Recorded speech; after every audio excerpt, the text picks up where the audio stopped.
Mas existe uma tentativa do homem de se chegar a Deus. O homem tenta se aproximar de Deus através da religião. Aliás, a religião é uma tentativa do homem de se religar com Deus, né? Mas isso não resolve. O homem não tem condições de fazer absolutamente nada que o leve a Deus. Esta aproximação teria que partir do próprio Deus. Porém, Deus estabeleceu na sua lei a lei de que o pecado deve ser punido com a morte. O salário do pecado é a morte. Por isso, Deus não pode contrariar algo que Ele mesmo estabeleceu. E aceitar o homem, que é, no caso, aceitar o homem sem punir o pecado. O pecado, então, ele tem que ser punido. Sendo assim, o homem não tem acesso a Deus através do bem que ele faz. E também nem que ele entregasse a própria vida como pagamento pelo pecado não resolveria. Porque uma vez que o homem está separado de Deus, se ele morresse pelo seu próprio pecado, ele permaneceria separado de Deus. A morte física seria apenas um pagamento pelo pecado, mas a morte espiritual continuaria. Esse religar com Deus não pode partir do homem. Não vai partir do homem e nem partiu do homem, né? E aí a gente se depara com o amor de Deus pelo homem, né? A Bíblia diz em um dos versículos mais conhecidos que tem, que é o João 3,16, que diz assim: porque Deus amou o mundo de tal maneira que deu seu Filho único para todo aquele que nele crê, não pereça, mas tenha a vida eterna. Mas como isso funciona? Como que Jesus, o Filho de Deus, enviado à Terra, pode nos levar ao Pai? Foram as boas obras que Ele realizou? Foram os milagres? Foram os ensinamentos?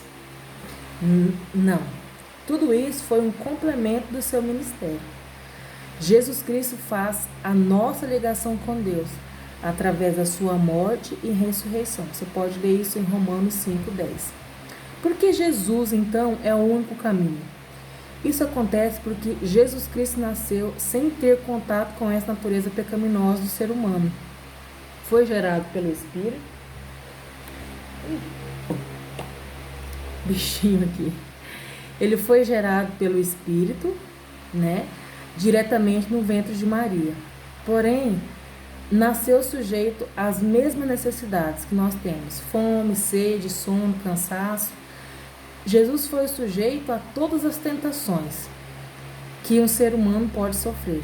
Porém, ele viveu aqui na Terra 33 anos sem pecar e sem cometer um pecado sequer, e foi morto.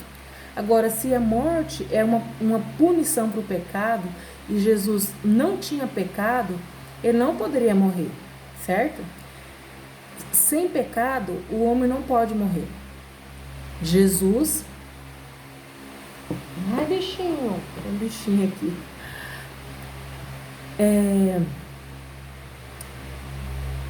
Então, Jesus não tinha pecado e morreu. Por isso, a morte que ele morreu não foi a dele, foi a nossa morte.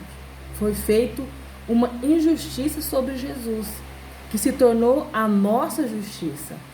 Isso está em 1 Pedro 2,24.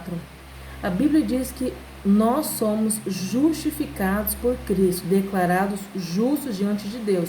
Em Romanos 6, do 6 ao 7. Porque Jesus Cristo pagou o preço pelo nosso pecado.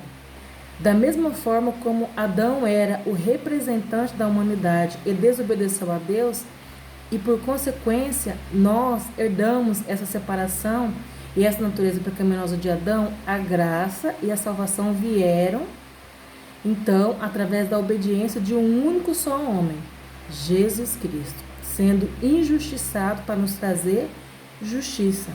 O maravilhoso disso tudo é que, como Jesus Cristo não tinha nenhum pecado, a morte não tinha condições de reter Jesus. Uma vez quem pagou